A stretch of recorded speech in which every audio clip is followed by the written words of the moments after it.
melupakan yang di belakangku, serahkan hidupku hanya padamu Yesus,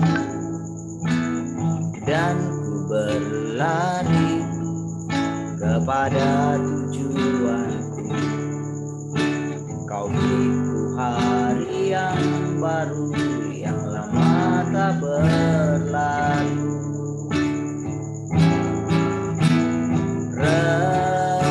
Rencanamu Tuhan indah bagiku, tak terbatas oleh pikiranku. Firman-Mu ya dan amin, sumber kekuatan, Kau pengharapanku, Kau terbaik bagiku.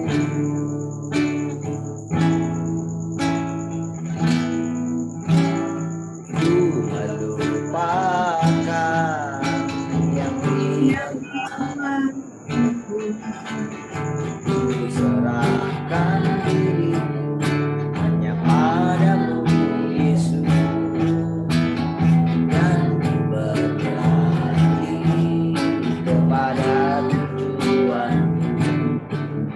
Kau beriku hari yang baru, yang lama tak berlalu.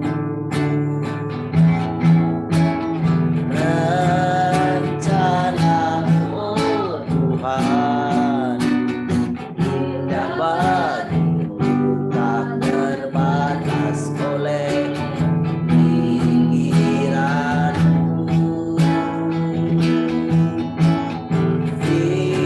Firman-Mu ya dan amin, sumber kekuatan, Kau pengharapanku, Kau terbaik bagiku.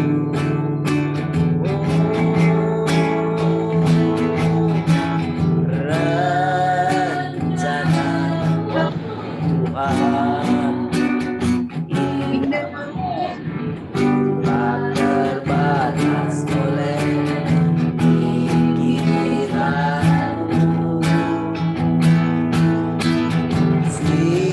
Firman-Mu ya dan amin, sumber kekuatan, Kau pengharapanku, Kau terbaik bagiku.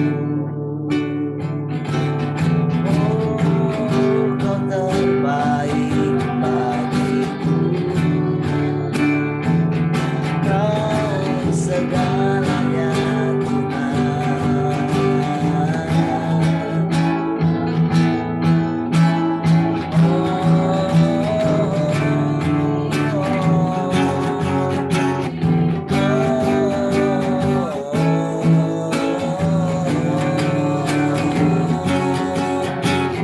Kaulah segalanya,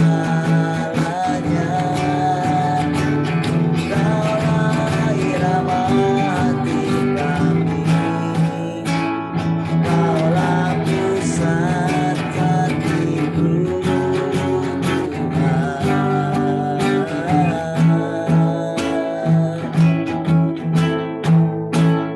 Ku nikmati keindahan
segenap hatiku mengasihimu.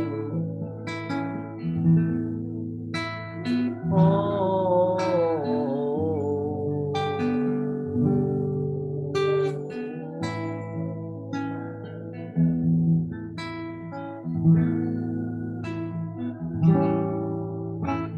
Kaulah harapan dalam hidupku.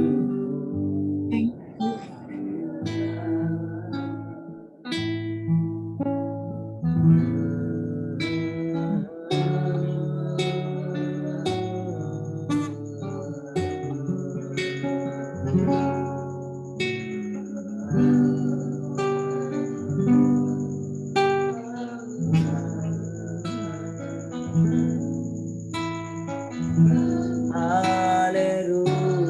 Haleluya.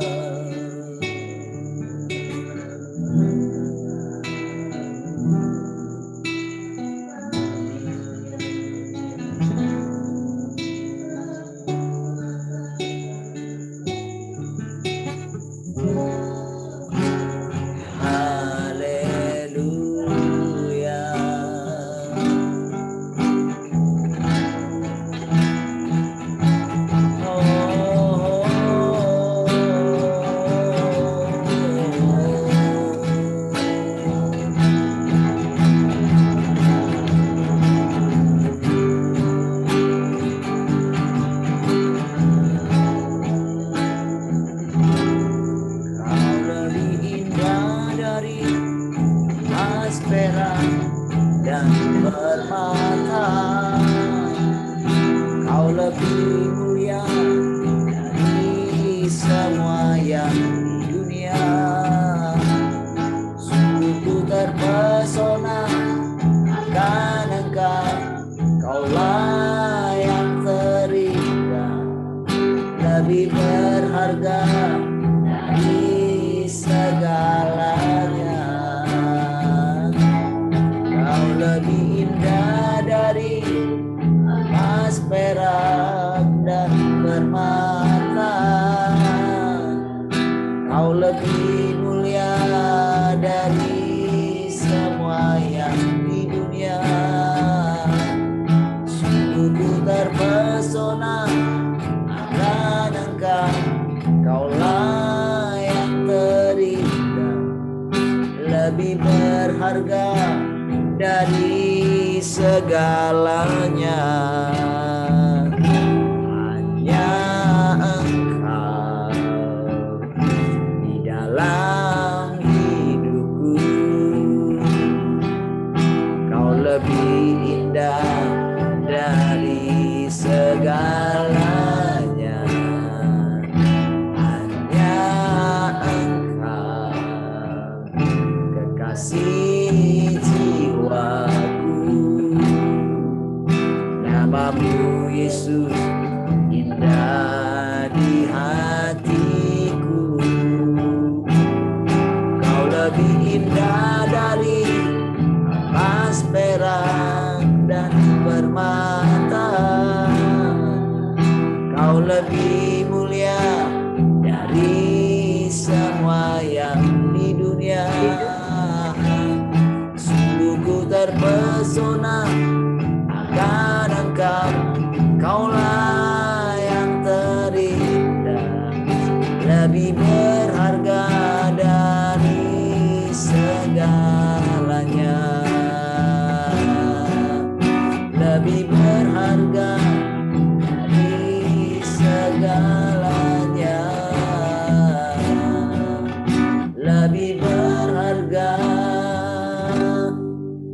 dari segalanya.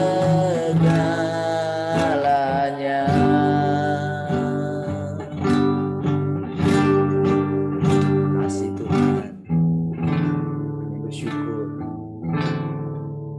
Engkaulah segalanya bagi kami.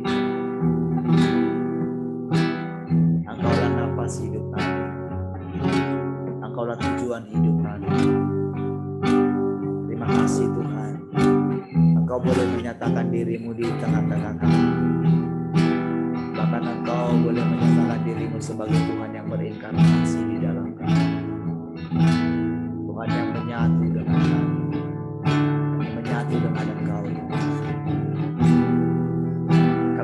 setiap perkataan-perkataan-Mu ya Tuhan. Dan jadilah kepada kami seperti yang Kau katakan, seperti yang Kau firmankan, seperti yang ada di dalam hati. Terima kasih Tuhan. Kami bersyukur kami boleh bernafas hari ini. Itu pertanda kami sedang menghirup Engkau Tuhan. Engkaulah nafas hidup kami. Terima kasih, kami bersyukur Engkau boleh mengalirkan hidup-Mu bagi kami pagi hari.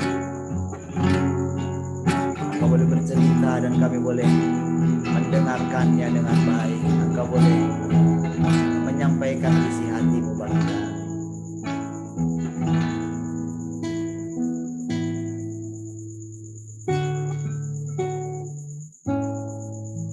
Kasih Tuhan, kami bersyukur. Haleluya.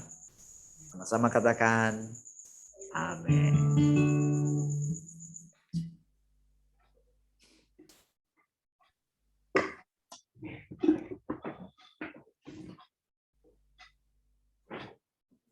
Baik, shalom, selamat pagi. Shalom, selamat pagi Pak. Itu kali. Baiknya Pak Janur ya. Shalom semua. Yang kamera shalom juga. Sudah di 4.50 ya.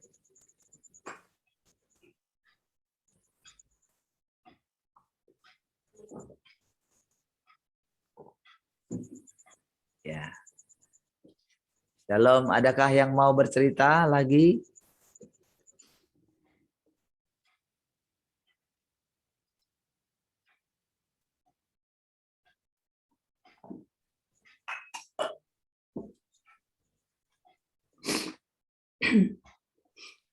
Bu Rahel mau cerita kah?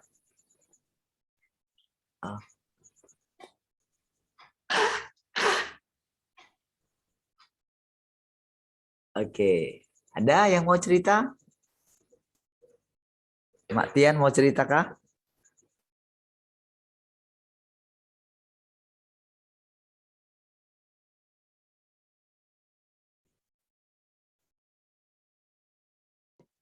Belum, Pak. Belum. Pak Twin.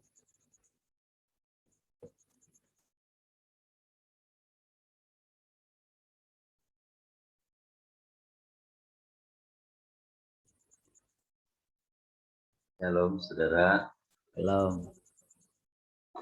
Saya sedikit saja sih yang saya kemarin renungkan gitu ya.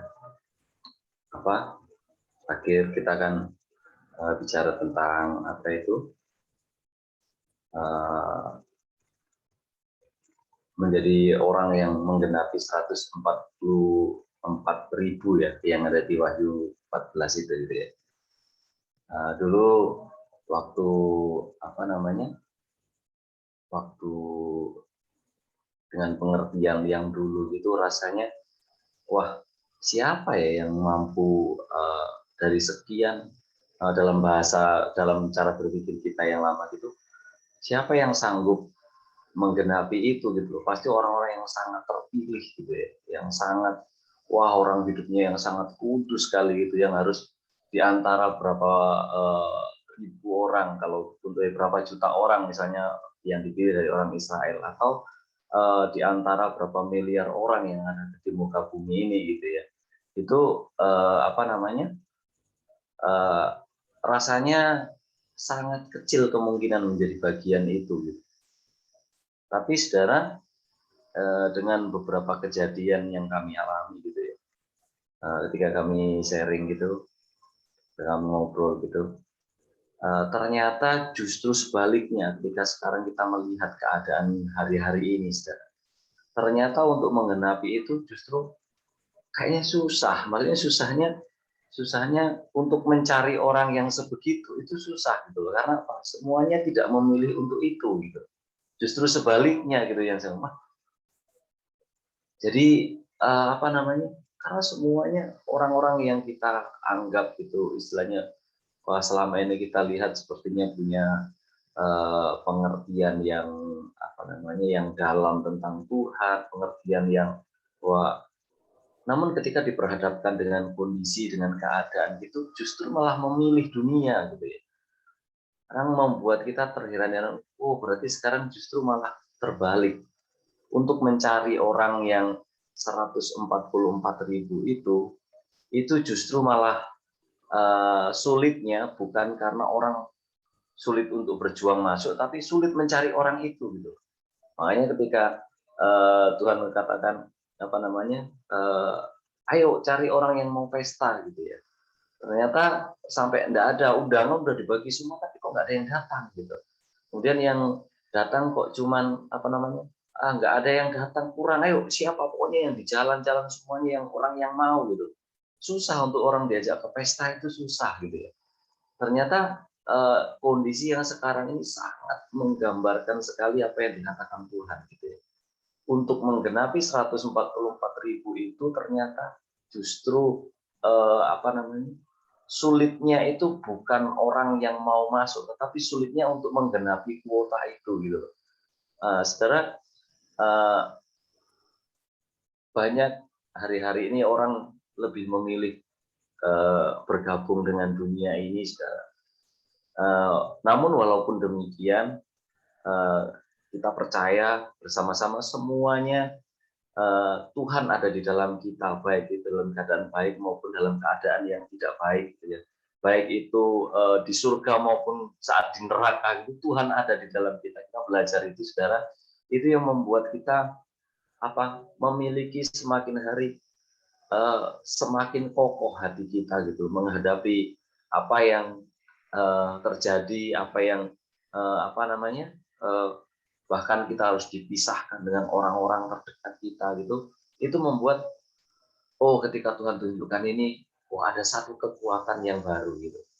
Nah, saya percaya kita memiliki pengalaman demi pengalaman yang baru bersama dengan Tuhan yang membuat kita bukan menguat-nguatkan diri kita lagi, tetapi kita menyadari bahwa kekuatan kita itu tidak ada apa-apanya ketika Tuhan tidak tinggal di dalam kita.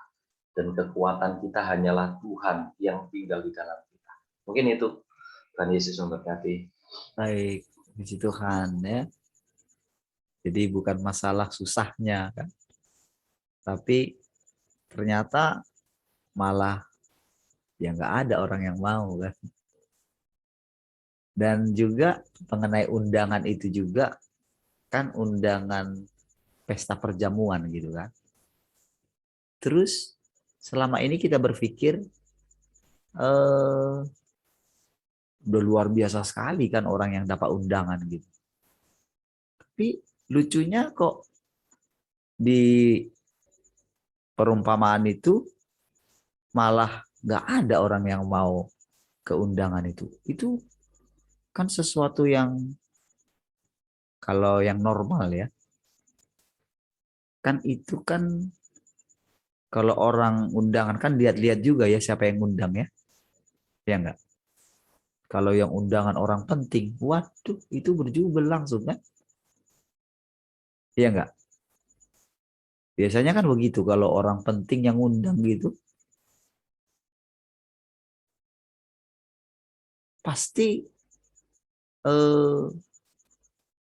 yang mau datang itu banyak sekali.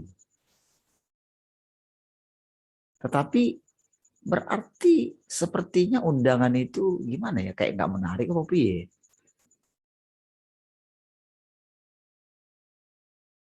Undangan itu kayak mungkin jenis undangannya kan mungkin dari ini undangannya itu nggak menarik ya, atau mungkin nggak ada organ tunggal gitu kan.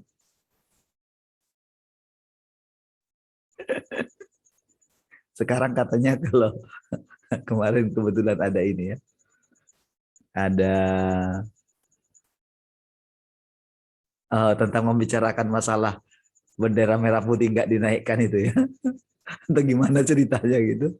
Saya pun nggak juga waktu ngelihat itu ya, live-nya itu kan, waktu Piala Thomas ya.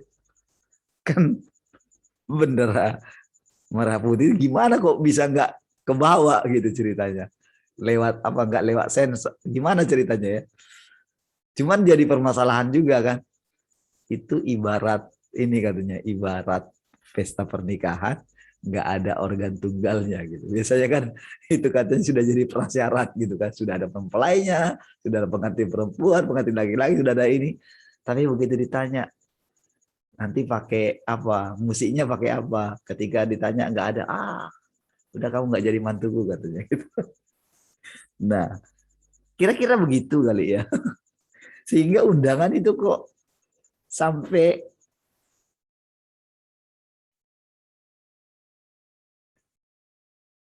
harus di apa namanya, pergi ke simpang-simpang ya.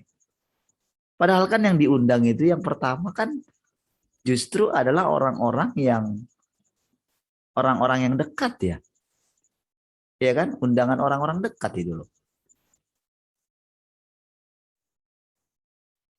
Dan kalau kita lihat kejadiannya, ya kan itu kan yang undang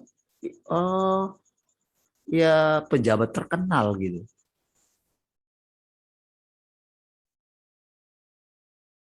Tetapi kok bisa nggak dapat? Apa yang sedang terjadi? Saudara, kalau kita mulai apa ya, sekarang itu kan Tuhan terus terang gitu. Tuhan terus terang, dan ketika dia mengatakan bahwa dia datang kedua kali, bukanlah masalahnya kedatangan kedua kali itu bagaimana gitu.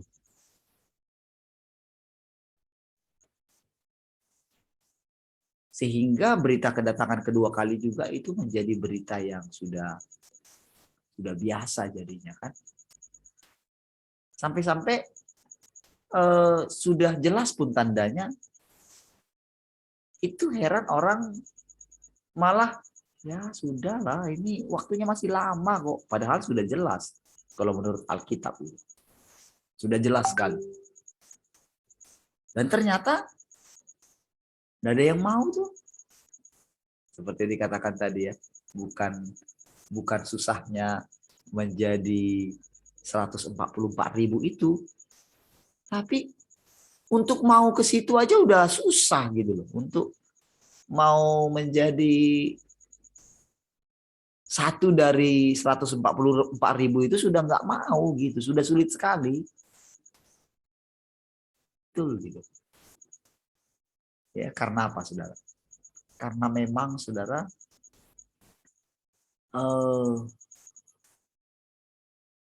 dunia ini memang sudah dilanda air bah. Gitu.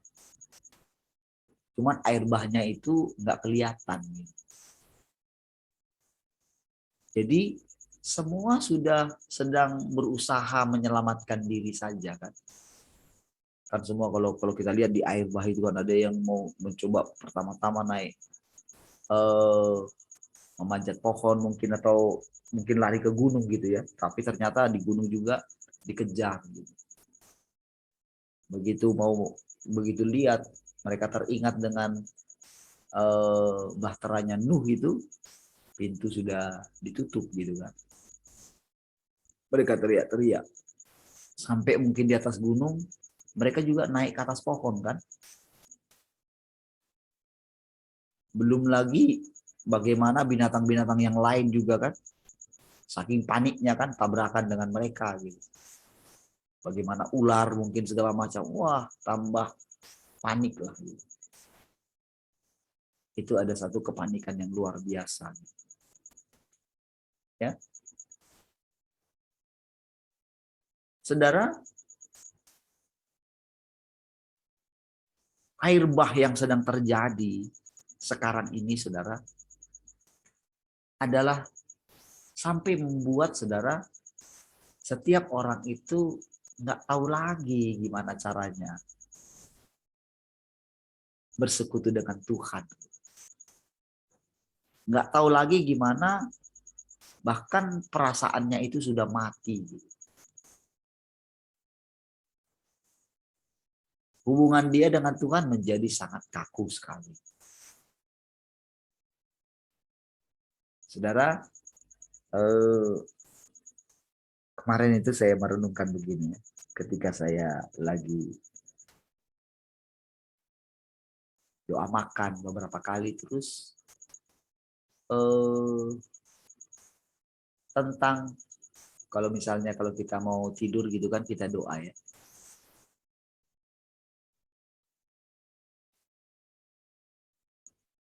Doa kita yang kaku itu ya. Wah, mau tidur, berkati tidur kami atau apalah gitu ya. Itu sering kita naikkan ya. Doa makan gitu ya. Mari kita berdoa. Begitu kita tahu cara yang baru, ya agak lebih ini dikit ya. Mari kita makan sama-sama Tuhan misalnya gitu. Tetapi bukankah ada banyak sekali rutinitas-rutinitas yang kita lakukan dan kita lakukan saja tanpa menyadarinya gitu.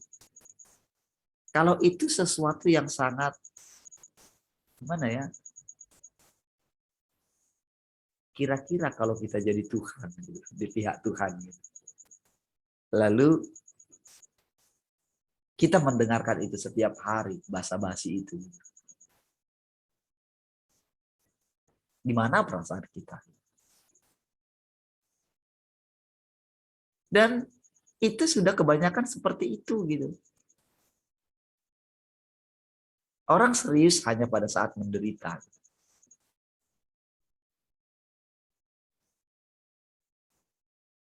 Pada saat dia menginginkan sesuatu dari Tuhan gitu. Barulah dia sangat serius. Ketika misalnya dia lagi tidak mengalami damai sejahtera, lagi dia kekeringan rohani, barulah dia serius. Apakah itu kehidupan yang dia inginkan?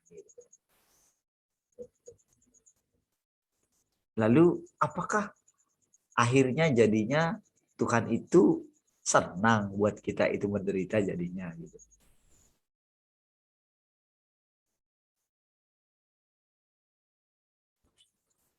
Ketika merenungkan banyak hal sekarang ya, karena kan Tuhan itu seperti berterus terang tentang perasaannya gitu. Dan berkali-kali dia mencoba gitu. Coba kamu ada di pihakku gitu. Coba gantian gitu. Dan memang kalau kita perhatikan saudara di dalam Alkitab gitu ya. Bagaimana orang-orang itu ya, orang-orang kudus lah kita katakan ya. Semua mereka itu sedang menampilkan Tuhan sebetulnya. Sedang menampilkan apa yang sedang Tuhan rasakan. Begitu sekarang kita mulai dibawa ke area ini ya. Jadi bahkan dia itu memanifestasikan dirinya atau memperkenalkan dirinya sebagai seorang raja. Jadi walaupun bangsa Israel itu ditindas gitu, tetapi yang menindas dia juga melalui Raja Firaun misalnya. Dia keraskan hatinya. Tapi di satu sisi juga ketika dia mengeraskan hati Firaun, dia sedang menghukum Firaun juga. Jadi dia punya perhitungan terhadap semua orang. Dan ternyata dari semua kisah itu saudara, dia sedang menceritakan tentang dirinya gitu, yang tidak dimengerti oleh semua orang, oleh semua ciptaan. Bahkan semua malaikat-malaikatnya. Jadi saudara, ketika dia berfirman itu saudara, kitalah yang salah mengartikan firman itu. Ketika dia mengutuk Adam sekalipun saudara. Saudara, itu memang dia katakan karena engkau katanya kan. melanggar perintahku, gitu. Maka terjadi begini. Tetapi walaupun saudara, kalau semakin kita merenungkan sekarang,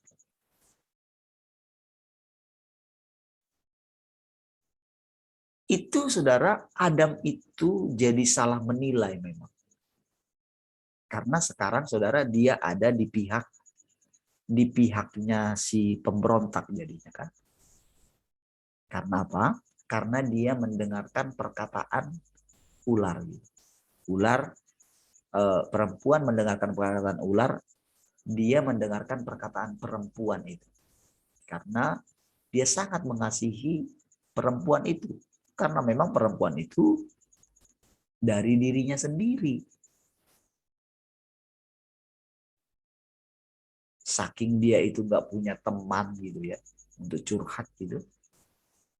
Maka ketika ada temannya yang sepadan dengan dia, mereka boleh cerita, aduh, itu benar-benar ia terpaut sekali dengan perempuan itu, walaupun itu bagian dari dirinya. Dan si perempuan itu, dia itu melanggar kodratnya, dia harus tunduk kepada suaminya. Dia kan sumbernya, laki-laki itu kan sumbernya. Beda dengan anak. Anak itu tahu apa yang menjadi posisi dia gitu. Sama juga dengan Roh Kudus kan yang keluar dari Allah Bapa itu. Tahu bagiannya, tahu posisinya. Makanya dikatakan mereka Tritunggal gitu. Itu satu patron gitu. Ya. Nah, jadi saudara, ketika terjadi kekacauan itu, jadi ketika dia buat pun itu saudara tentang kamu jadi begini, kamu jadi begini. Sebetulnya sejak awal ketika mereka memilih itu jadi mereka mati itu saudara, itu benar-benar jadi semakin jauh jarak mereka gitu. Padahal di hati Allah nggak ada perubahan kan. Kalau kita lihat kan, nggak ada loh perubahan sama sekali. Dia tetap mencari Adam. Dan di ayatnya itu dikatakan dia tidak tahu apa yang sedang terjadi. Ketika ditanyalah, baru dia tahu.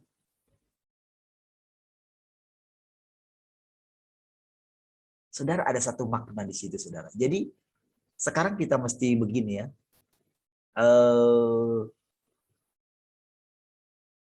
Walaupun Allah itu maha tahu gitu ya.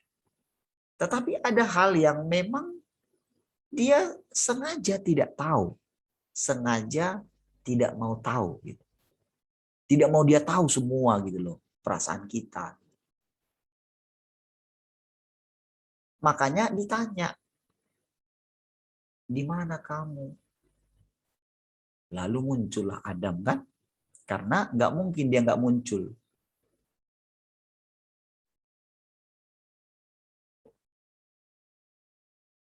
Dan nggak mungkin dia nggak mendengarkan suara Tuhan. Karena firman-Nya begini kepada Ayub kan. Kalau dia panggil di antara bintang-bintang itu katanya kan. Itu berbicara mengenai malaikat-malaikat dimanapun mereka bersembunyi. Itu tidak ada yang tidak tampil. Semua pasti tampil. Tahu nggak apa artinya? Di dalam firman Tuhan itu, saudara. Di dalam suara Tuhan, panggilan Tuhan. Ada satu kemampuan yang membuat orang tidak bisa menolak. Jadi ada kuasa di dalam perkataannya. Makanya ketika dia panggil, walaupun Adam itu bersembunyi, pasti dia keluar. Tadinya dia masih bersembunyi gitu ya. Adam. Dia sudah dengarkan panggilan pertama kan?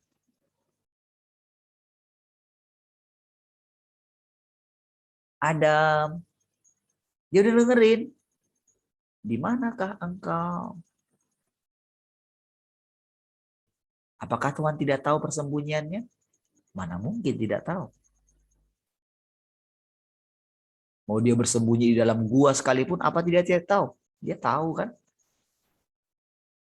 Apakah dia tidak bisa langsung datang ke tempat persembunyiannya? Dia bisa datang. Dia panggil lagi. Adam, Adam, di manakah engkau? Nada bicaranya tidak berubah.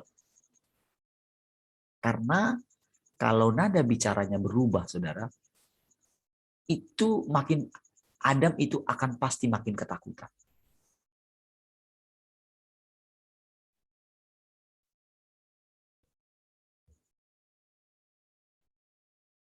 Karena saudara, di dalam diri kita itu ada hati nurani. Jadi sebetulnya hati nurani kita ini apabila dia sudah benar-benar mati gitu ya, maka sudahlah. Tetapi apabila hati nurani orang masih hidup gitu ya, tidak sering buat pelanggaran gitu ya, maka hati nuraninya ini akan buat dia gelisah gitu, ketika dia melanggar firman Tuhan.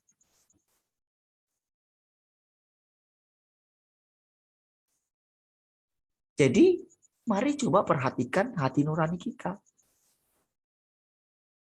Kalau sudah nggak hidup lagi gitu ya. Kalau kayaknya anteng aja semua gitu. Wah, siapa yang sedang ada di sana? Siapa yang sedang bermanifestasi di sana? Apakah masih Tuhan yang bertahta? Atau si jahat yang sudah bertahta di sana? Kan cuma dua. Jadi ketika dia dipanggil itu saudara, mau tidak mau dia harus tampil. Dan mau tidak mau dia harus berterus terang. Ketika aku mendengar bunyi langkah kakimu, aku menjadi takut. Lah, kok bisa? Saudara, Tuhan tahu seperti itu, tetapi memang dia itu di hadapan Adam tidak super tahu. Kalau enggak nanti saudara enggak akan natural gitu. Tidak akan alami. Dia tidak akan tahu apa yang sedang terjadi dalam diri Adam. Lah, jangan-jangan kamu makan buah itu ya? Apa kamu makan?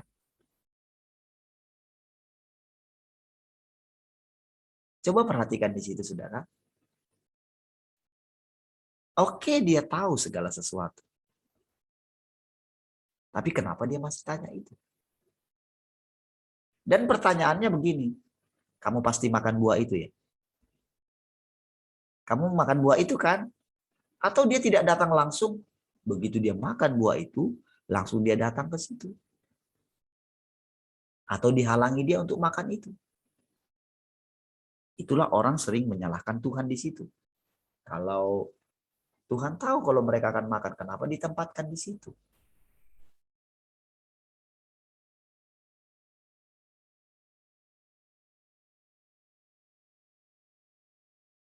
Kalau dia tahu kita akan menderita karena dosa itu, kenapa kita diperhadapkan dan dia nggak larang kita? Kenapa nggak dia larang para hamba-hamba Tuhan misalnya yang jatuh ke dalam dosa tertentu? Yang kalau kita bilang, oh dia akan mempermalukan nama Tuhan gitu kan. Kenapa diizinkan namanya dipermalukan oleh hamba-hambanya?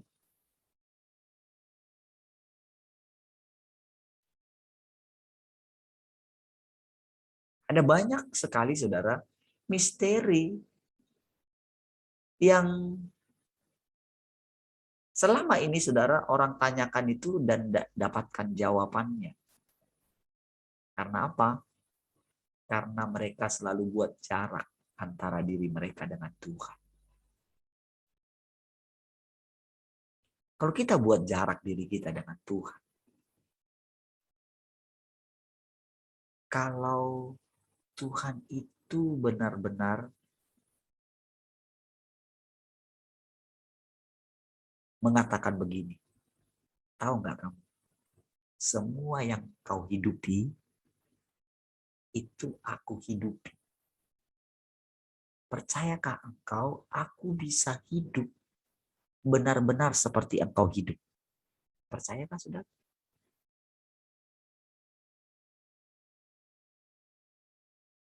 Ini hal yang sulit saudara kita percayai. Karena kita terlalu rendah menurut kita. Padahal awal mulanya tidaklah demikian. Dia benar-benar saudara ingin melihat bagaimana kalau dia itu jadi kita.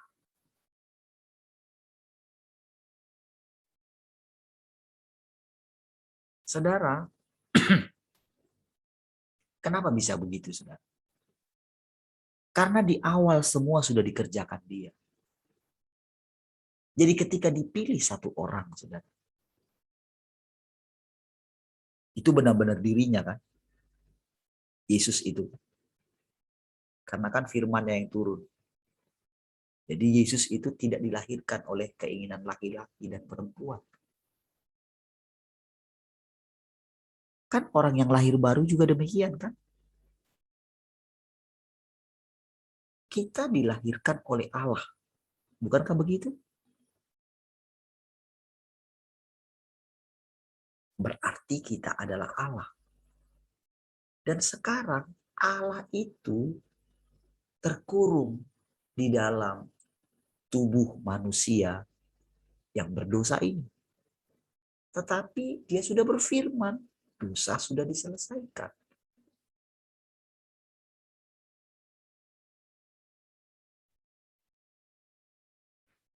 Saudara, pengertian inilah yang selama ini saudara sulit kita terima. Bahwa Tuhan sudah datang kedua kali. Karena pikiran kita terpenjara di dalam Alkitab. Terpenjara justru di perkataan-perkataannya yang lama. Padahal saudara, perbuatan-perbuatannya, firman-Nya, perkataan-perkataannya sudah banyak mengalami perkembangan.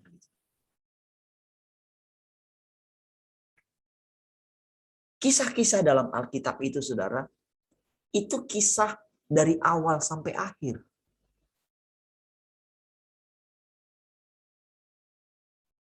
Makanya saudara, kalau kita langsung ke akhir, maka kita itu akan mati. Begitu kita mengetahui semua tentang Tuhan, apalagi yang mau kita gapai. Kenapa setiap kali ada bayi yang lahir, kenapa dikatakan Roh Kudus tepat ada di situ?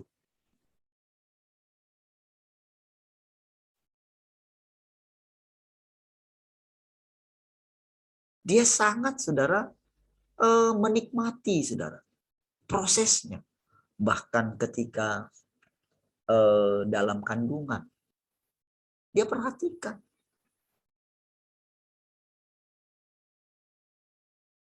Anak yang bagaimanapun lahirnya, saudara.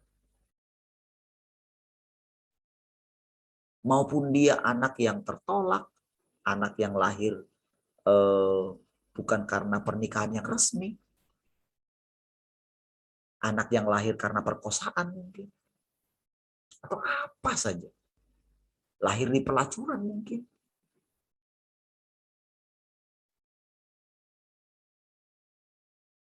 Kalau kita lihat kejadiannya Lot dengan kedua anaknya bagaimana? Masa sampai 2 kali berturut-turut? Kok bisa seperti itu? Masa sampai mabuk, sampai enggak kenal anaknya gitu ya? Mabuk gimana tuh? Tapi Alkitab menceritakan demikian.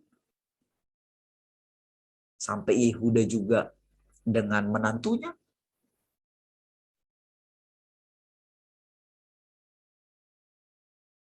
Dan kalau kita lihat kisah-kisah di suku-suku yang pedalaman itu, saudara, itu banyak sekali peristiwa yang, wah, nggak sanggup kita terima akal. Karena di kota lah kita mungkin karena sudah pendidikan gitu ya, mungkin karena pengajaran tentang bahwa hanya menikah satu dengan satu gitu kan. Kan firman itu kan yang menguasai alam pikiran kita kan. Sehingga ya kita menjaga pernikahan kita. Tapi bagaimana dengan misalnya kesaksiannya siapa yang penyanyi yang banyak menciptakan lagu itu kan? Yang dia bilang, yang dia pokoknya kenapa Tuhan kok nggak bisa melarang saya gitu. Ya terus terang dia bilang, tapi itulah perasaannya gitu.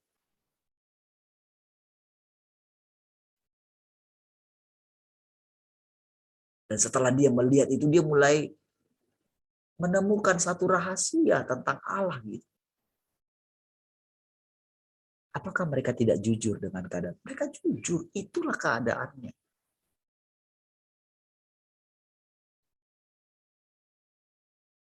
Dan kalau kita di pihak Allah, melihat anak-anaknya dengan berbagai macam seperti itu, keadaannya yang mengerikan.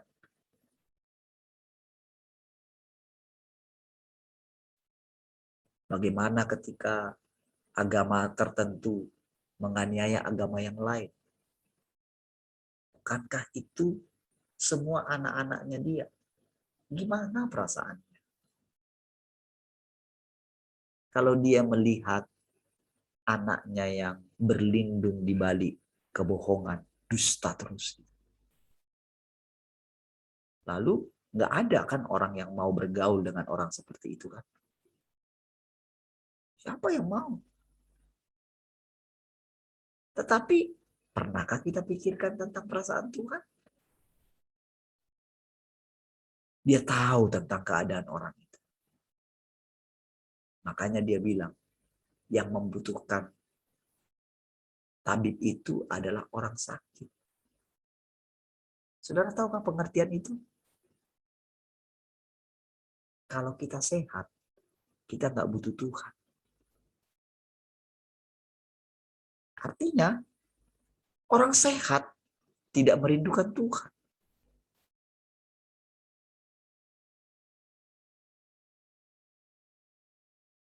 Kalau kita merasa diri kita baik-baik saja, tingkat kebutuhan kita akan Tuhan akan kurang.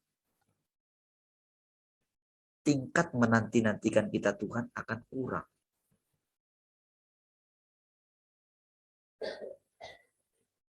Karena apa? Kita merasa diri kita benar. Itu yang membuat kita nggak membutuhkan lagi Tuhan. Seperti waktu awal kita berjumpa dengan Tuhan. Nah, kebutuhan-kebutuhan inilah yang dipenuhi oleh si jahat dalam hidup kita. Segala sesuatunya. Inilah sebetulnya air bah yang sesungguhnya. Banjir yang sesungguhnya.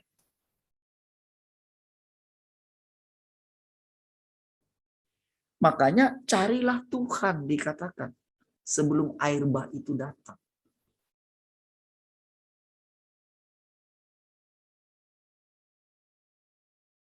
Jadi dibuat melanda semua.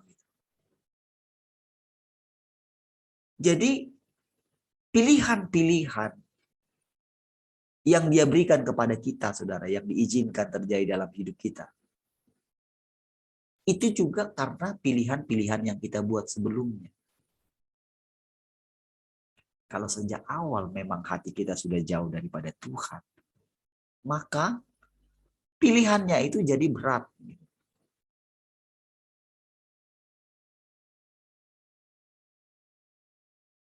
Ketika Adam dan Hawa pilih yang salah,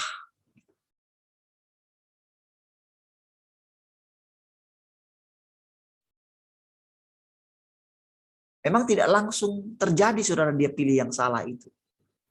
Cuman, saudara, diam-diam. Dan Tuhan tahu, saudara. Setiap kali Tuhan datang, tahu nggak mata Hawa itu lihat. Adam tidak. Adam tidak. Adam itu hanya perhatikan Hawa. Kalau yang itu kan dia sangat tahu gitu. Entah gimana perasaannya waktu itu ya.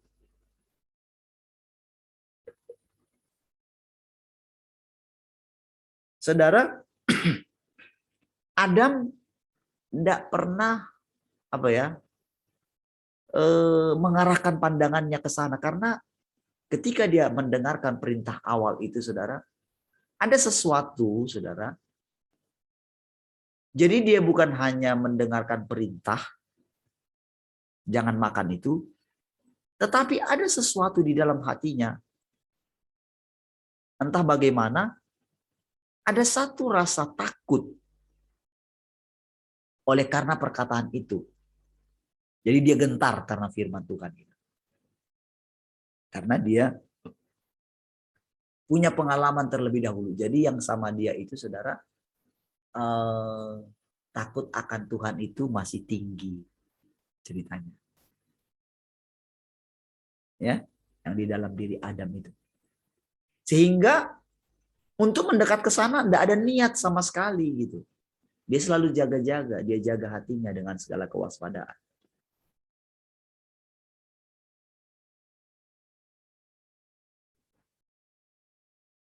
Cuman ketika dia punya keinginan gitu ya dalam hatinya, dia lihat sepasang-sepasang itu kan, adalah keinginan.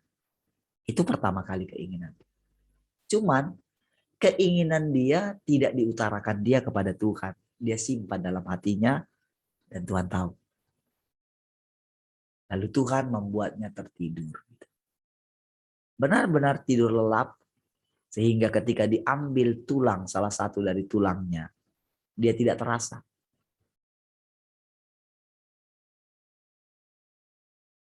Tapi ketika dia bawa kembali tulang itu kepada dia, dia berfirman, inilah dia tulang dari tulangku, daging dari dagingku.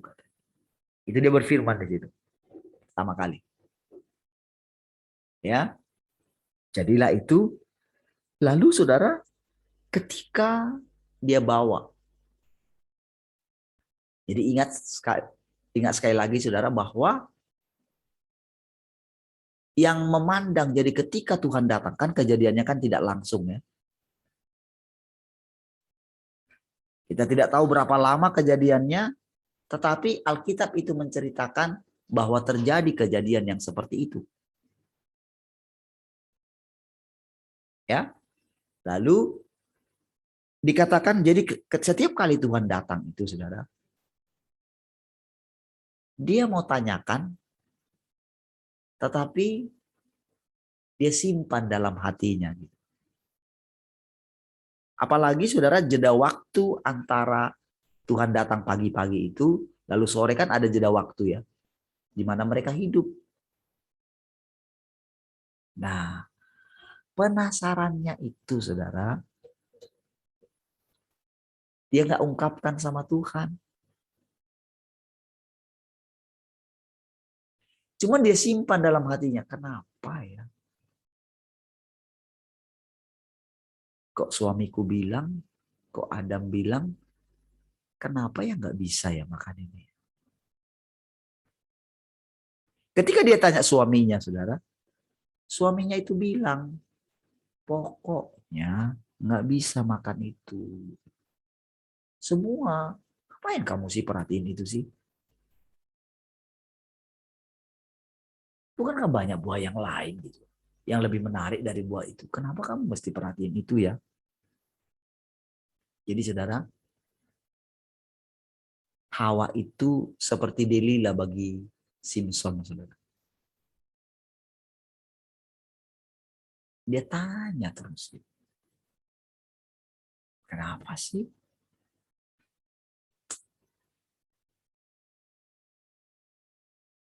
Mungkin ya nggak tahu ya kenapa, tapi ya itulah perintahnya gitu. Kamu nggak coba apa tanya Tuhan gitu? Nanti besok kalau dia datang gitu, apa kamu nggak coba mau tanya? Ya kamu nggak tahu ya. Tuhan itu kalau sudah bilang seperti itu,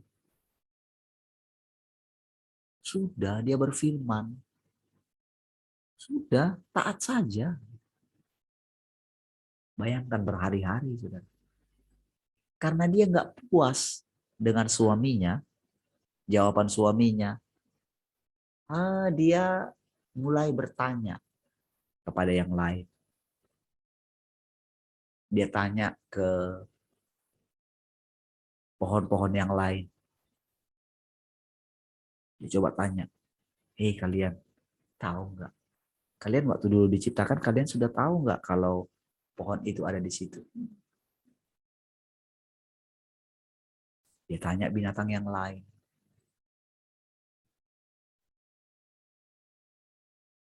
Enggak, kami nggak tahu. Tahu-tahu sudah ada di situ.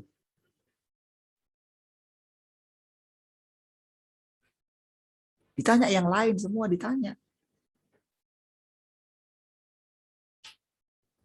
Sampai dia jumpa dengan ular itu, saudara. Dia menarik, saudara. Mereka cerita-cerita yang lain. Kayaknya dia ini tahu. Dan mereka sharing-sharing.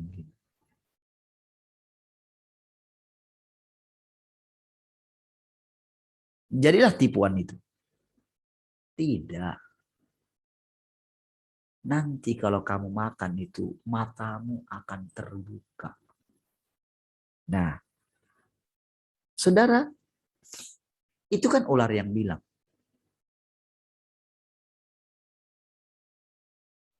Tapi benar-benaran memang matanya terbuka.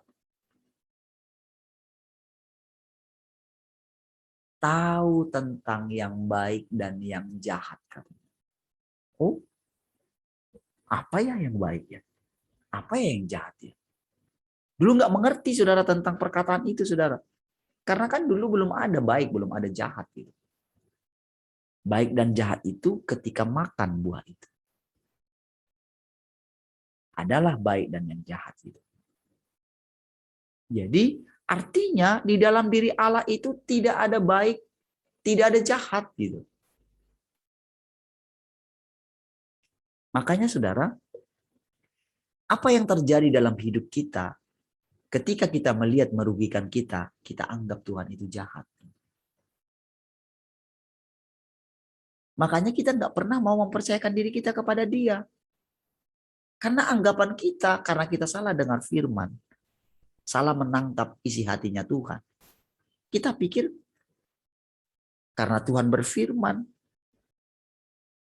barang siapa ikut aku, dia harus memikul salibnya.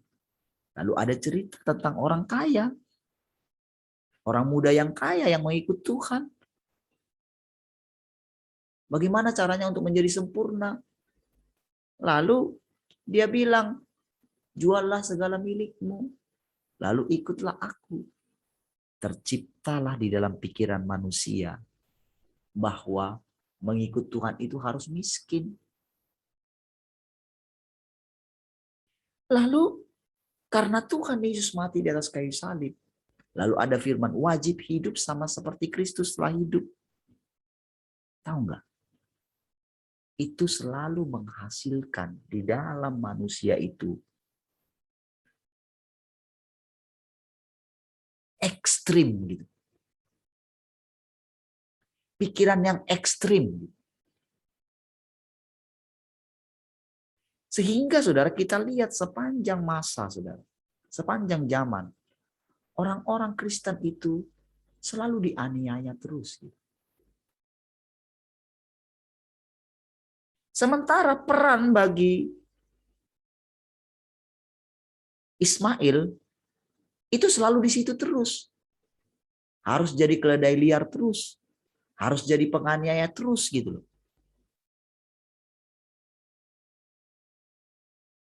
Sementara di pihak yang lain ada yang dikatakan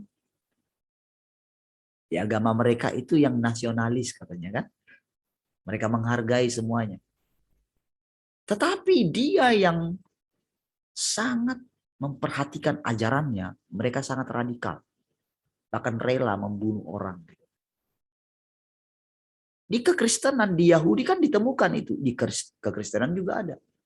Oh saudara, kalau saudara ingat dulu konflik yang terjadi di HKBP ya. Wow. Ngeri sekali saudara. Benar-benar antara pengikut saudara. Pengikut yang lama dengan dari pemerintah. Wow, itu benar-benar bunuh-bunuhan saudara. Asli. Kamu pengikut siapa kan? Yang lama, pengikut A gitu. Oh, yang ini pro yang lama. Ini pro yang pemerintah gitu. Mama saya ditanya itu katanya. Kamu pengikut siapa katanya? Aku nggak pengikut. Padahal waktu itu dia belum tahu kalau sudah terjadi pas di tempat konfliknya. Gitu. Ketika ditanya waktu itu saudara, wah, dia bilang begini. Saya bukan pengikut siapa-siapa, saya pengikut Tuhan Yesus. Loh, harus jelas dong mau ikut si ini enggak, pendeta ini enggak atau pendeta yang ini enggak katanya. Tidak, saya pengikut Tuhan Yesus. Ketika dipaksa gitu, dia bentak orang itu. Dan sejak itulah dia keluar dari gereja itu. Udah enggak betul ini, udah setan di sini katanya.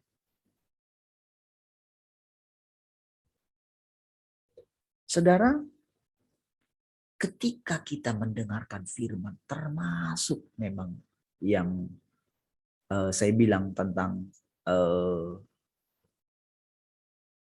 mengikut Tuhan secara radikal sekalipun gitu ya. Barang siapa tidak rela kehilangan nyawanya, itu kebanyakan saudara kita itu berpikir secara negatif gitu sehingga kita terpisah daripada orang lain, daripada saudara-saudara kita. Ketika ada di antara saudara kita mungkin yang menjadi pindah agama gitu. Terjadi juga demikian bagi kita. Akan sulit kita menerima, mau gimana pun sulit kita menerima. Selalu terjadi begitu, saudara. Jadi sejak awal sebetulnya akar permasalahannya ada di situ, saudara. Tentang pengetahuan. Jadi termasuk sekarang ini, saudara. Ketika kita mengetahui tentang dia itu target Tuhan kan Bukit Sion ya. Oke. Bukit Sion itu apa? Yaitu bahwa targetnya dia adalah kita gitu. Dan targetnya kita adalah dia. Saudara, pengetahuan ini bisa membawa kematian kepada kita. Karena kita nggak bertumbuh, kita hanya lihat, oh itu jadinya saudara, kita itu membayang-bayangkan diri kita itu sudah ada di Bukit Sion. Begitulah dulu yang terjadi ketika ada pengetahuan tentang pengangkatan. Orang nggak mau hidup lagi. Mereka lari ke gunung. Bahkan mereka sampai pakai pakaian putih di sana. Mereka menunggu pengangkatan. Dari mana datangnya itu, saudara? Apakah Tuhan pernah mengajarkan demikian? Apakah pernah Paulus mengajarkan demikian? Tidak kan? Tetapi kenapa ada saja dulu peristiwa-peristiwa yang terjadi seperti itu? Lalu kenapa dulu ketika terjadi peperangan, terjadi gempa bumi, kenapa pengajaran tentang akhir zaman itu booming?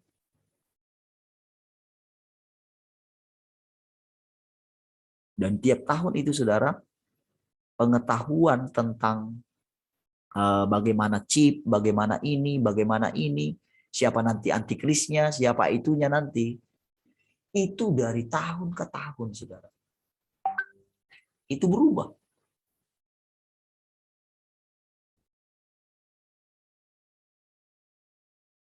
Ketika terjadi di puncaknya, tahu nggak puncaknya itu, saudara? Patokan kita apa, saudara? Patokan kita kan selalu kitab Wahyu, kan? Betul nggak?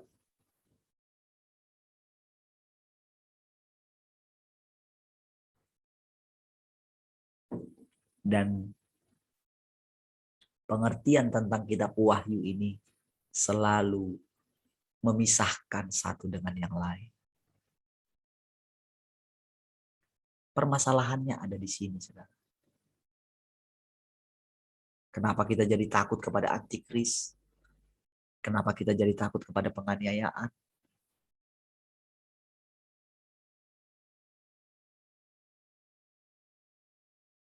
Karena di sini, saudara. Padahal harusnya tidak ada masalah dengan kita pegang yang apa yang ada padamu. Kalau semakin kita mengerti tentang Allah, gitu ya, dengan pertumbuhannya,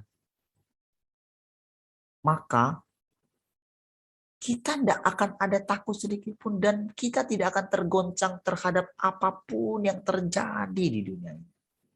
Bahkan apa yang terjadi dengan hidup kita. Kita akan nikmati semua. Kita bisa makan hari ini, puji Tuhan. Kemarin kita nggak makan juga, nggak tahu besok makan apa. Kita juga bisa hidup kok. Berarti mana yang lebih penting? Hidup atau makan? Ketika nggak punya kendaraan, bisa kita naik angkot dulu, biasa kan naik angkot ya? Nggak masalah tuh.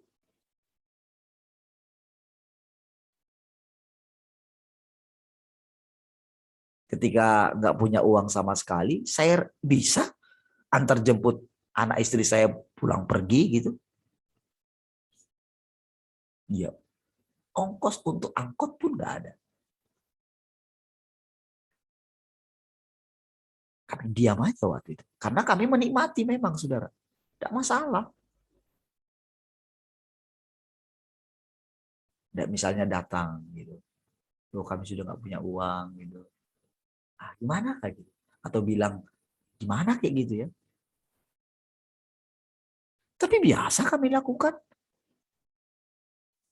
Jajan 1.000 aja untuk anak beli di warung. Nggak ada gitu. Untuk beli. Bisa dilewati gitu. Ketika ada orang antar kue 1 kaleng gitu ya. Oh, rasanya luar biasa senangnya. Nah, kalau sekarang mau beli kue di mana bisa gitu misalnya. Mau buka apa aja gitu kan. Mau ajak anak nongki misalnya gitu kan. Bisa gitu. Apa bedanya? Apakah di waktu yang kemarin itu Tuhan tidak ada dalam hidup kami? Ada. Apakah Tuhan yang dulu kere gitu? Enggak kan? Tuhan pemilik alam semesta gitu.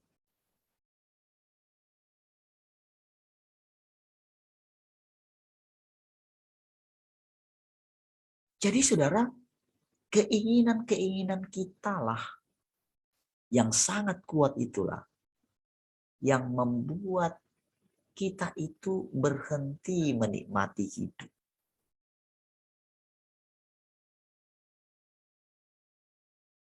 Trauma-trauma kita di masa yang lampau belum disembuhkan.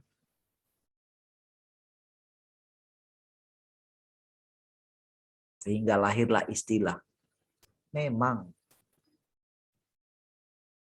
Uang bukan segalanya. Tapi segala sesuatu butuh uang. Itu yang membuat orang kan tidak bisa melepaskan dunia ini. Nggak bisa menikmati, tiba-tiba anaknya sudah besar. Begitu anaknya bandel atau apa gitu, yang disalahkan anaknya.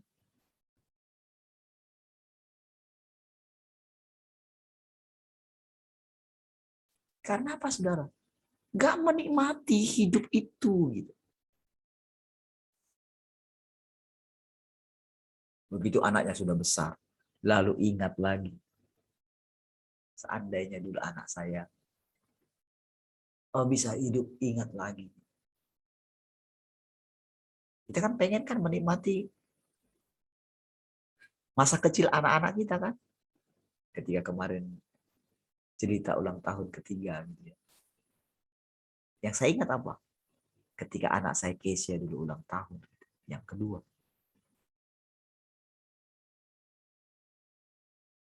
Ingat dulu peristiwa itu.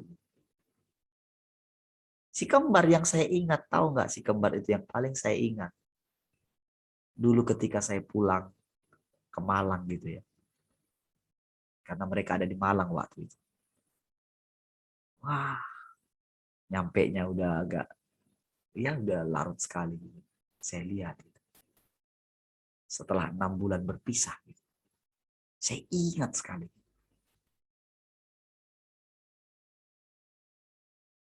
Tapi begitu udah besar, masih bisakah kita menikmati masa anak-anak kita?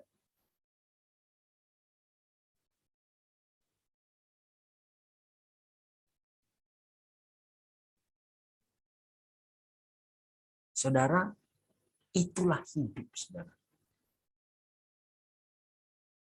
Makanya dikatakan, Roh Kudus itu dikatakan, setiap bayi yang lahir dia ada di situ. Dan setiap kali anak itu menangis, dia ada di sana. Karena apa, saudara? Bayi, siapa yang mengerti bahasanya? Siapa yang mau ikut dengan permainannya? Apalagi saudara kalau nggak ngerti bahasanya ya. Biasanya kan dia saja yang ingin dimengerti. Kalau ada orang yang mengerti tentang dia, dia senang sekali. Dia senang sekali. Kalau ada yang mau ikut dia main boneka gitu, dia senang sekali. Kalau ada yang ikut dia main masak-masakan gitu, kita pura-pura jadi ininya gitu, jadi anak kecil gitu. Dia nggak peduli kita besar, yang penting kita nuruti kemauannya. Dia senang sekali. Dan tahukah saudara, itu sangat menyenangkan hati Tuhan. Jadi setiap keadaan apapun, saudara, persis seperti Tuhan menghadapi segala kejahatan di dunia ini seluruhnya. Dia hidup dalam kita. Dan dia menghadapi semua persoalan hidup kita ini, saudara. Persis dia, bukan saudara. Itulah artinya Tuhan berinkarnasi di dalam kita. Kenapa dia bisa? Karena dia sudah berfirman dulu. Nggak ada yang mustahil bagi dia, saudara. Nikmatilah persekutuanmu dengan Tuhan. Apapun yang kau hadapi hari ini, jangan langsung melompat. Memang saudara satu kebenaran kita dapatkan. Sesuatu tentang Tuhan, tentang masa depan. Tetapi saudara, untuk sampai ke situ, Tuhan gak buru-buru. Dia menikmati setiap detil yang kita hadapi sepanjang hari ini. Tetapi ada lebihnya sekarang. Apa lebihnya? Lebihnya adalah sekarang. Saudara benar-benar boleh berpikir begini. Tuhan kan sudah melewati ini semua. Sekarang kan aku boleh lompat sebetulnya. Tetapi ketika kita menghadapi kehidupan, kita diperhadapkan dengan orang lain, orang-orang yang menjengkelkan kita. Kalau kasih Tuhan bertumbuh di dalam kita, saudara. Kalau Tuhan itu bertumbuh dalam kita, saudara, siapapun saudara kita bisa terima. Saudara. Siapapun dia. Bahkan iblis sekalipun datang di hadapan kita. Gak membuat kita ini jadi gemetar. Gak membuat kita jadi jengkel. Iblis bayangin. Gak usah orang lain lah. Gak usah bilang. Karena kan ukurannya sekarang kan yang paling jahat itu ya iblis lagi. Sekalipun sebetulnya bukan iblis lagi yang paling jahat. Manusia loh yang paling jahat. Bukan iblis. Karena ceritanya iblis itu kan sudah tahu. Dia gak bisa ini. Dia hanya bisa melakukan apa yang diperintahkan oleh Tuhan. Jadi dia lebih takut Tuhan daripada manusia. Jangan salah ya. Kenyataannya begitu. Cuman saudara, iblis itu sudah jadi kambing hitam terus gitu. Itulah api nerakanya dia sebenarnya. Tiap apa-apa pokoknya dia salah. Gitu kan. Di seluruh dunia ini pokoknya semua disalahkan dia. Bayangkan betapa ngeri. Makanya dia saudara minta, sudah dari dulu dia minta pensiun dini saudara. Cuman nggak dikasih saudara. Itu beneran ceritanya. Itu bukan hoax.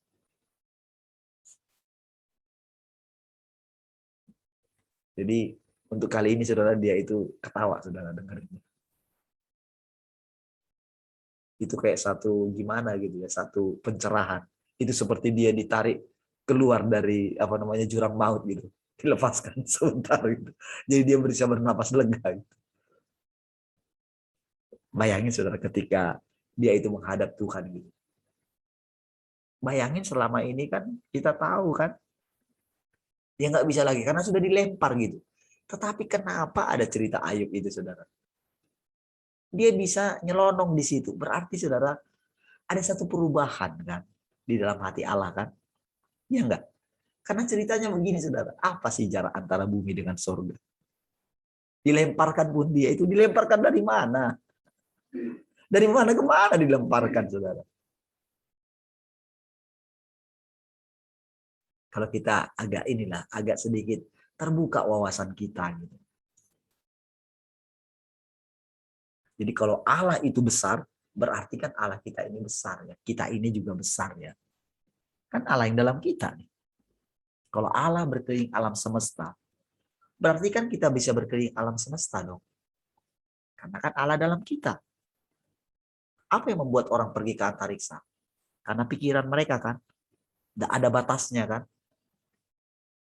Dan sekarang saudara, semua orang sedang ketakutan satu dengan yang lain. Karena begini saudara. Saudara ini kebenaran. Setiap orang yang pintar sekarang lagi berperang itu saudara. Begitu mereka menemukan satu penemuan, satu senjata yang mutakhir. Diam-diam di pikiran mereka begini. Jangan-jangan sudah ada senjata yang lebih mutakhir daripada senjata yang kupunya. Selalu begitu. Makanya sekarang lihat saudara. Sekarang peta negara adikuasa. Sekarang itu lihat itu sedang datang ke Indonesia. Karena ceritanya kita ditindas terus dari dulu. Kita dirampok terus habis-habisan. Dari dulu sampai sekarang. Dan ketika Tuhan mulai menyatakan otoritasnya. Waduh. Sekarang bangsa-bangsa gemetar. Ini beneran saudara. Tapi ingat. Bukan karena siapa kita. Ini karena Tuhan saja yang sedang membuat. Kita nggak boleh, oh hebat pemerintahan kita. Enggak begitu. Kalau dia ubah pemerintahan yang membuat negara kita ini maju menjadi antikris, itu cara dia. Jadi sudah nggak usah mata kita tertuju ke sini. Mata kita tertuju kepada dia. Jadi saudara, itulah sebetulnya yang sedang terjadi dalam hidup kita. Makanya saudara kalau lihat gitu ya, mereka yang Kalau di ekstrim yang ini sering saya perhatikan, di ekstrim yang apa namanya, dalam tanda kutip ya, kekudusan, takut Tuhan yang tinggi sekali gitu ya. Itu sampai benar-benar berubah jadi teroris maksudnya. Karena di hatinya selalu begini, kapan Tuhan Engkau balaskan? Saudara nggak tahu hatinya. Bayangkan ketika iblis itu datang, sudah iblis loh.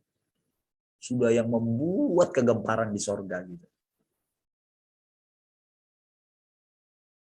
Bisa nyusup kok di situ. Yang ditanya bukan yang lain. Bayangin gimana perasaan malaikat-malaikat yang lain yang mau melaporkan tugas mereka. Kok kami nggak ditanya ya? Saudara bisa bayangkan perasaan malaikat-malaikat yang lain. Perasaan mereka seperti anak sulung itu. Begitu datang anak yang memboroskan harta bapaknya, dibuat pesta langsung gitu. Nggak ada ditanya apa, nggak ada dimarahin gitu. Nggak ada. Jadi sudah habis uang itu barulah kau pulang gitu. Nggak ada dibilang kayak gitu, saudara. Udahlah kamu pulang, di sana kamu terus. Nggak ada, bayangin coba. Langsung disuruh mandi, dipotong rambutnya, dikasih pakaian yang bagus. Nggak ada ngomong apa-apa. Ceritanya pesta gitu. Bah. Saudara bisa tahu perasaan anak sulung itu. Betapa panasnya dia.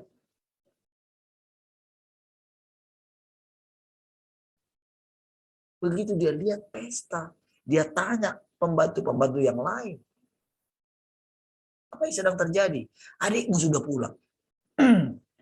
Dengar nama adiknya pulang aja dia sudah panas. Dibuat pesta lagi. Gimana perasaan malaikat-malaikat waktu itu? Mereka sudah mau laporan, sudah bawa map gitu laporan. Yang ditanya bukan mereka. Bayangkan gimana lah si Mikail di situ, saudara. Yang selama ini ketika digantikan, ketika dia sudah diusir dari surga. Gimana lah perasaannya? Masih dianggap gitu loh.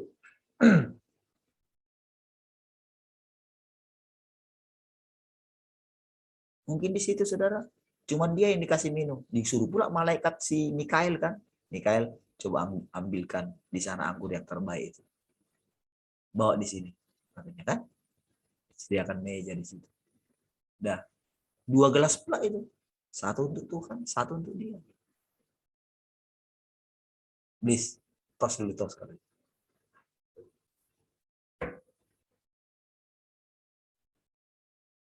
Tos. Dah. Iblis itu pun heran, saudara. Tumben Allah ini baik nih, sekarang apa ini gitu. Saudara, itulah Allah, saudara. Dia sudah mengalahkan semua karena segala sesuatu ada dalam dirinya. Pergolakan yang sedang terjadi ada dalam dirinya. Ketika dia mau berfirman, ketika dia harus pikir caranya, saudara. Gimana supaya anaknya ini nggak menderita sekali. Wah, dia pikir, aduh, itulah smartnya Allah kita. Dari mana aja kamu? Oh, dari keliling dunia katanya. Keliling dunia ya. Gimana? Ketika kamu lihat dunia.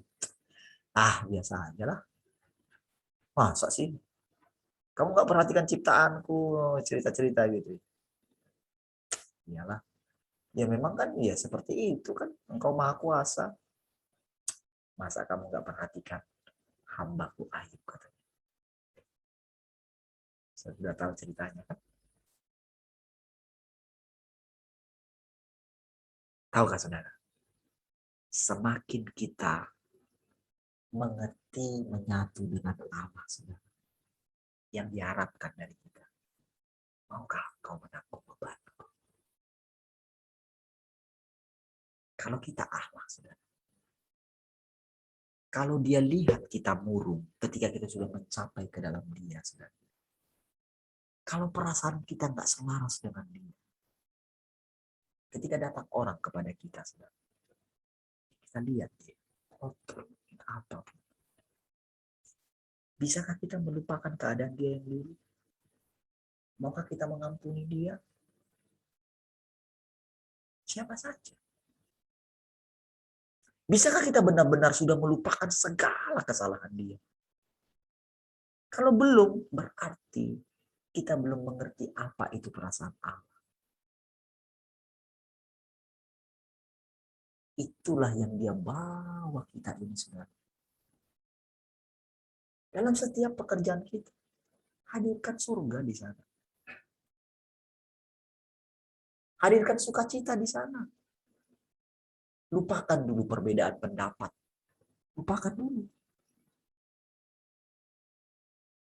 Toh segala sesuatunya kita nggak tahu kok nanti ke depan gimana kita hidup ini. Bukankah hidup kita ini karena Tuhan? Kalau kita bisa sampai hari ini. Kalau dia bilang, kita boleh masuk salah satu daripada yang 144.000 itu. Kita mau bilang apa? Apakah kita bisa lari dari situ? Nggak bisa. Kehendak Tuhan yang menyatakan semua itu. Jadi semua saudara dalam setiap perkataan firman Tuhan ada tujuannya. Firman-Nya itu tidak mati, saudara. Ada tujuannya. Ada kadang-kadang menstimulasi kita, saudara. Ada kadang-kadang rasanya membuat kita itu jadi seperti putus asa. Tujuannya supaya kita kenal diri kita. Dan kita kenal Allah kita. Dan kita boleh membangun. Sampai kita mengerti apa yang menjadi kesukaan hatinya Tuhan. Itulah hasil daripada persekutuan. Itulah hasil daripada pengenalan kita akan Allah. Kita mengenal hati Allah yang sesungguhnya. Sudah lewat 4, anak saya harus cepat-cepat berangkat. Lanjutkan besok ya. Biarlah sepanjang hari ini kita bersuka cita. Amin. Bersemangat, yang bekerja semangat, yang di rumah tangga semangat, yang jaga anak semangat, yang semua yang apalah, yang jualan kah, yang ngajar kah, semua semangat. Baik, apapun keadaan kita hari ini, biarlah kita membawa hidupnya Allah yang berlimpah-limpah. Mari kita berdoa. Terima kasih Tuhan, kami bersyukur pagi hari ini. Engkau sudah menuntun dan memimpin kami dan membawa kami semakin dalam persekutuan kami dengan Engkau. Hidupmu berlimpah-limpah dalam kami semua. Terima kasih Tuhan. Kami bersyukur, bagimulah segala pujian, hormat, kemuliaan. Kekal selama-lamanya. Haleluya. Semua kita yang mengasihi Tuhan sama-sama katakan. Amin. Baik. Puji Tuhan. Shalom Beatrice. Shalom.